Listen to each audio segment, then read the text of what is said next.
Hi everybody. Over the last few weeks, I've been asked multiple times to do a YouTube video showing how I have been sewing the masks. And up until now, I haven't done one because honestly, I feel like every day I change something about the masks and do it differently. So these last few days, I've settled in on a pattern that I really seem to like, and it's quick and easy to do. So one thing that I do before I even cut my fabric is I wash my fabric and I iron my fabric really well. Because if it's ironed and it lays nice and flat, then I'm going to get straighter lines when I cut. So I've already washed this and I've already ironed it. The other thing that you want to check before you start cutting is that you're squared up. So if your fabric is crooked, before you start to cut it, then you're going to get crooked fabric and crooked lines. So with this pattern, I've chosen to do one piece of fabric rather than two pieces. So I'm going to cut this 14.5 inches by 9.5 inches. That is a little bit bigger than a lot of the patterns are, but I find that especially for beginner sewers or people that are just starting out, that having larger margins is easier than doing really small ones. And I've also found that with the masks, because they're 2 layers, and I'm also adding pleating, that by making them a little bit bigger, it doesn't bunch up as much in my sewing machine.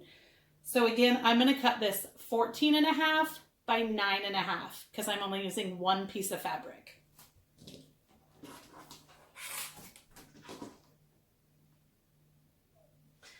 Having a cutting mat and a rotary cutter helps a lot. I will say that.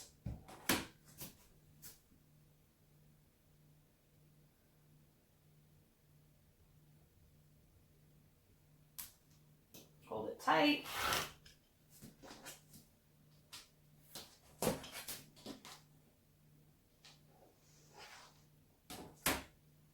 And this piece is still a little bit crooked. So I'm just going to line it up with the grids.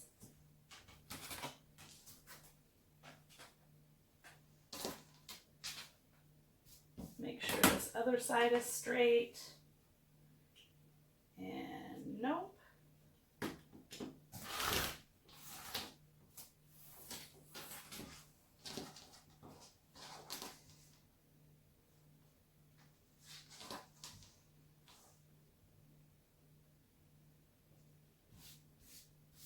So I have my 14.5.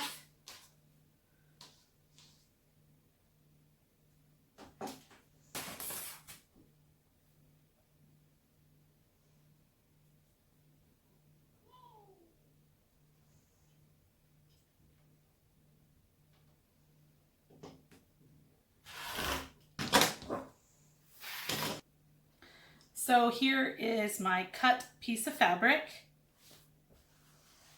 And I'm going to sew my bottom and my top seams first. And I'm going to iron them first because ironed fabric always sews better. And you can eyeball it, but I'm going to make mine approximately 1/2 inch.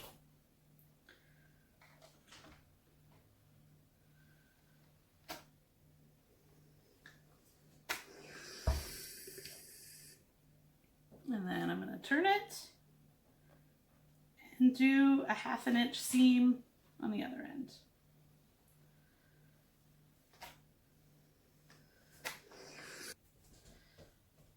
So I'm just going to sew my seam.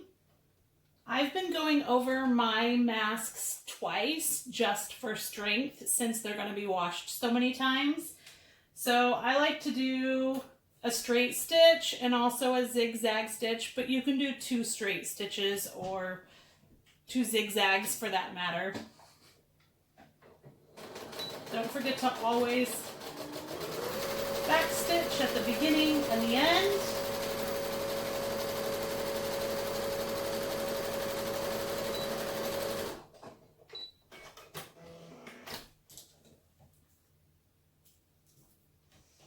And now I'm going to go over that exact same one with another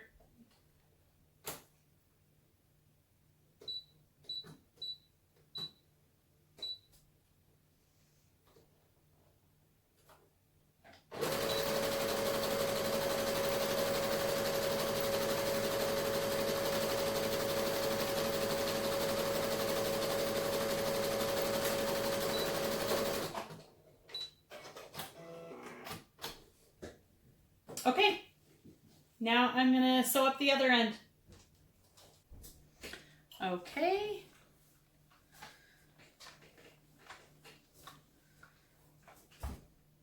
Now I'm going to turn my fabric, and I'm also gonna fold and iron the sides now. And again, I'm using approximately a 1/2 inch on there as well.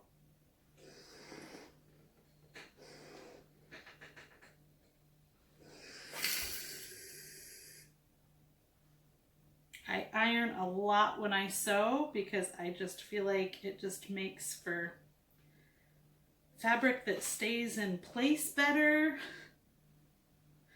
and goes through the machine a little easier.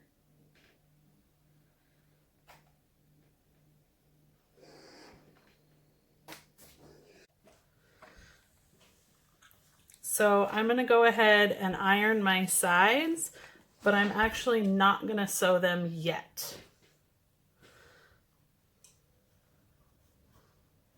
First, I want to fold it. And I want this flap to overlap right here, but just by a small amount, not a lot, because I want it to be really easy for them to get in and out of the mask.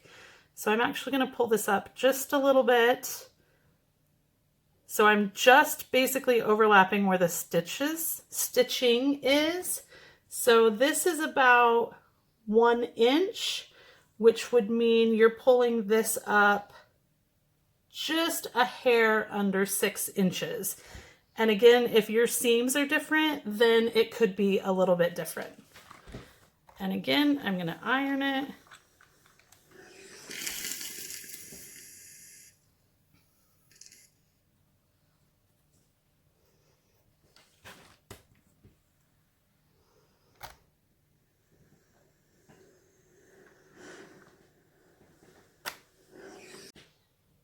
Okay, now I'm actually going to add my pleats before I even sew my sides down.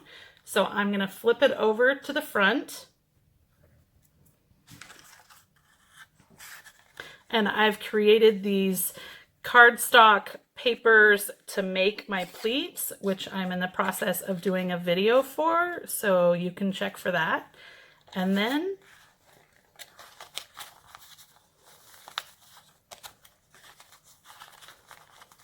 I just fold my pleats in.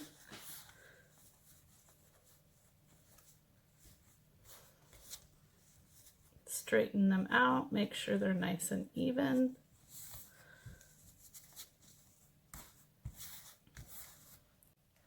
All right, so I'm gonna iron my sides. But I could also just use a giant clip and clip the paper down and take it to my machine. But I prefer to take them off. Make sure my pleats are all nice and even. And then do one good iron. Now I'm actually going to take it to the machine and put it together. So sometimes I choose to put the clips on it when I'm transporting it to my machine. Sometimes I don't. You can take one side off while you're working on it and then leave the clip on the other side. It's up to you. So now as I put it together, I'm going to be doing 3 different things. I'm going to be closing up this seam. At the same time, I'm going to meet the front and the back. I'm also going to add my straps.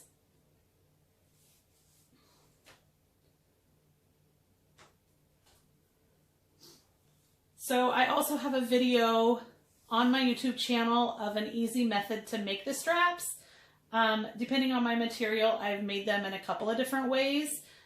The video is a really quick and easy way to do it. So I have one end that's closed and sewn up, and then the other end I didn't finish because it's going to be inside the mask. So I'm going to open up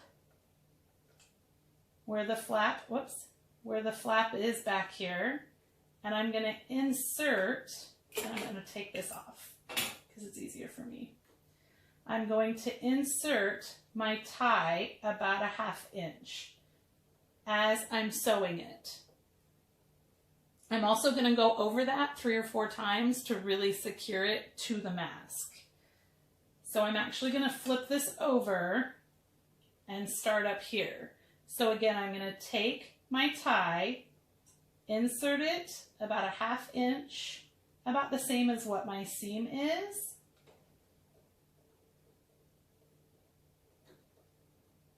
Make sure it doesn't slide out if you have to move it or adjust it.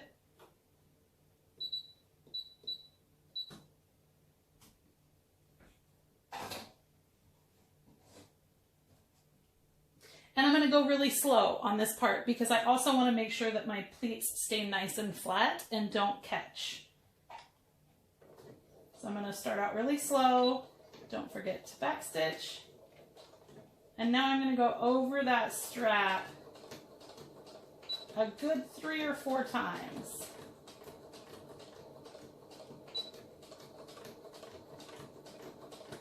Now I'm slowly going to go all the way down the edge of the mask, and I also backspace a little bit at the top of each crease just to hold it better. You probably don't have to, but I do.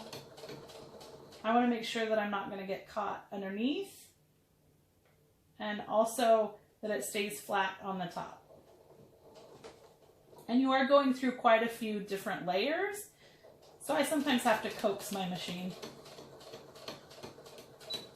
Just a couple little back stitches right when I get to the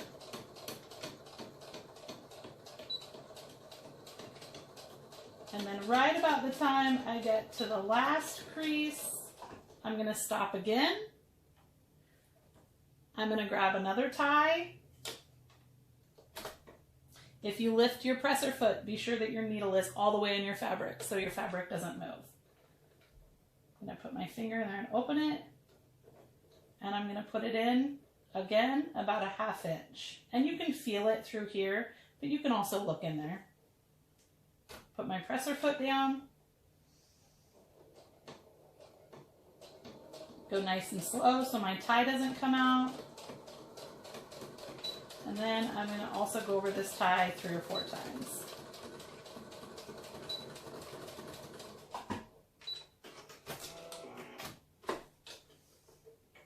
Okay, so there, this side is all put together. Cut my strings. And now I'm just going to do a super quick stitch over it just to secure it all.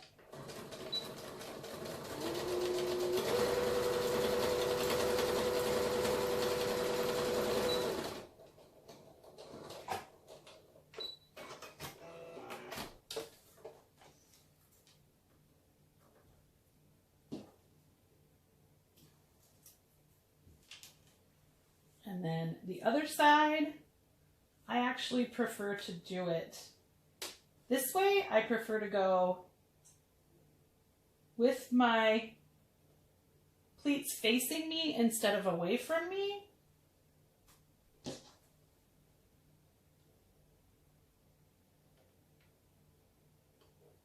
So again, I'm going to tuck that tie in there,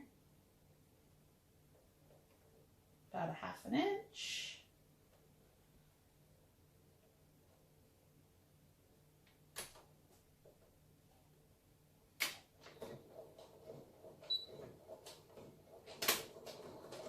And it's okay to start out slow.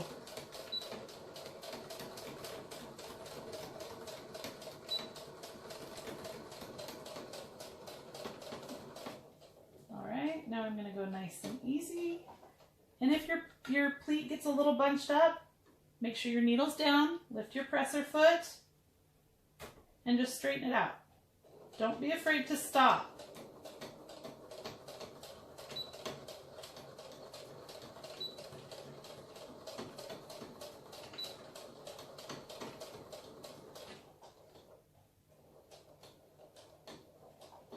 And I'm going to stop a little early because this is my fold, so I don't want to get it in there before I add my last tie.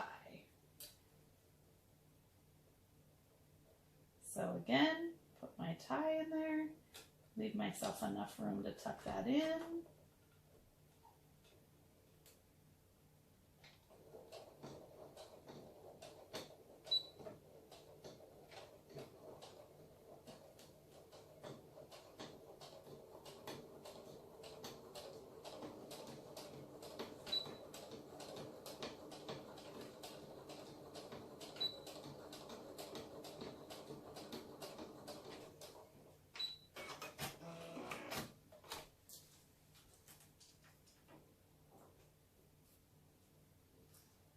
Cut my strings.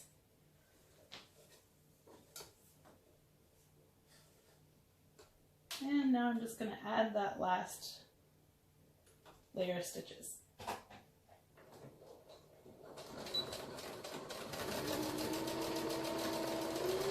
Whoops.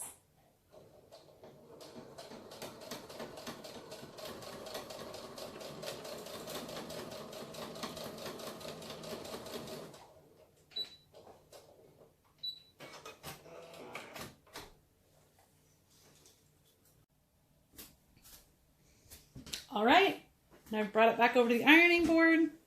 I'm going to give it one last good iron.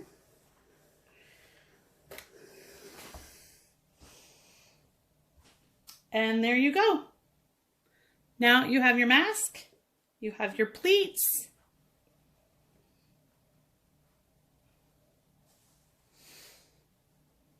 and then you have your pocket to add an extra filter.